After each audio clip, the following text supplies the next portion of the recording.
Hey, what's up guys? It's Lucas and welcome back to Fine Tuning. As per you guys' requests, we are checking out the 10S Old Blackie Relic today. This is a really cool guitar. It's very inexpensive, made by the Chinese company 10S. They will custom make you anything you want, but this is one of their kind of like production type models. As you can see, it's a very heavy relic, both front and back. Neat things about this guitar, it is built like a traditional Les Paul in the sense that it has a solid mahogany body, a one-piece mahogany neck, at least I think it's one piece, it looks like one piece, a maple cap, an actual maple cap, it's not a veneer. It is finished in nitrocellulose finish, which is cool, so that gives it that kind of, there's a look about nitro, and it ages a certain way, not that this needs to be aged anymore, but it does age a certain way. It has an actual real ebony fingerboard, it's got mother of pearl inlays, nice hardware, it's got Grover tuners. It's the standard 24 3/4 scale length like you would expect. It's got two humbuckers, 2 volumes and 2 tones, and a 3-way toggle. So yeah, I mean it's essentially like a Les Paul custom. So it's a really nice sounding guitar. I have mostly positive things to say about it. Like it plays really well, like it feels good in your hands. The neck is aged in a way that feels very worn in and broken in a nice way. The pickups are surprisingly good sounding. I don't know exactly what they are. They're not like any particular name brand that I'm aware of. I think 10S maybe just makes them themselves or gets them somewhere. But they sound really nice. And the controls work really well. Everything, you know, the volumes and tones, they all respond in the way that you want them to. It's got a nice clarity about it. It's kind of a, you know, loud acoustic guitar. Rings nicely, which is cool. Stays in tune really well. Bone nut. I have 2 little things that I think are probably worth mentioning, just in the interest of being completely transparent about the guitar.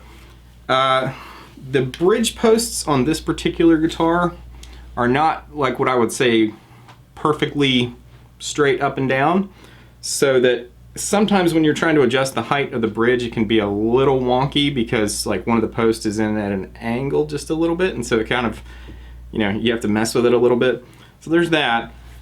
It was not that way on the one that they custom made for me, so that, you know, your mileage may vary. It may just be this one guitar.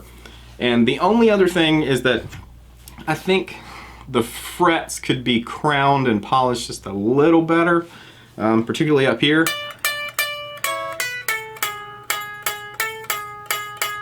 There's a little bit of like kind of buzziness, and that's mostly from frets that are a little bit flat. They're not quite crowned as nicely as I would like them to be.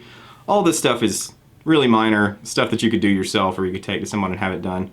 Not a huge deal, especially for how inexpensive this guitar is. As far as I know, they're less than $400 shipped to you, so that's pretty outstanding. But other than that, if you dig the way that this guitar looks and sounds, I'd say check one out. They're, you know, remarkably good bang for the buck guitars. I know the Mega-Relic isn't for everyone, and this is maybe a little farther relic-wise than I would go, but man, it does sound really good.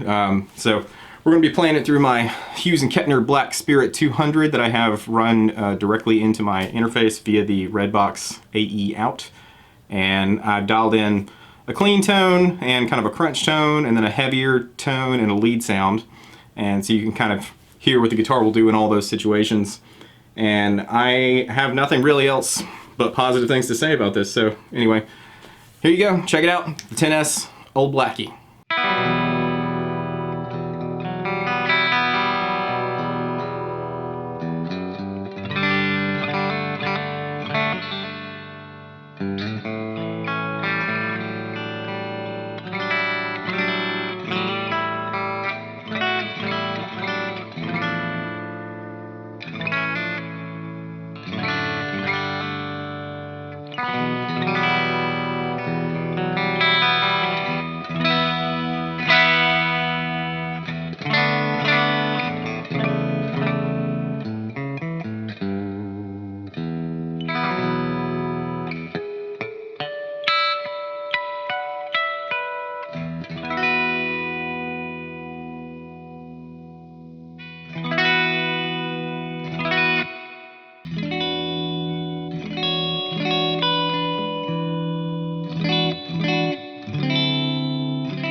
Okay, well there you go. That's my demo and review of the 10S Old Blackie. Big thanks to 10S for sending me this guitar to demo for you guys. I think it sounds really, really good, and I think that's the most important thing, is that the guitar sounds great and it stays in tune. Like I said, there's a couple little kind of issues, you know, as far as like maybe the frets could be just a hair better, and the bridge post thing is a little wonky. But that's all stuff that you could pretty easily fix, and especially for the price of the guitar, I think this is outstanding value. You know, to have all the binding and the ebony fingerboard and nitro finish and, you know, actual maple cap and all that stuff. I mean, this is a really, it's a pretty good kind of steal of a guitar, in my opinion. So let me know what you think in the comments below. Is this too much for you, the Relic, or do you like this look? Is this the kind of guitar you'd want to check out? Could you see yourself rocking this on stage? I think this probably would look really cool on stage. It's a pretty good Relic job. I mean, it's like really extreme, but the job itself is pretty good. Like, you know, if someone really played this hard, it would probably look this way. You know, so anyway, leave a comment, let me know what you think, and until next time, I will catch you later.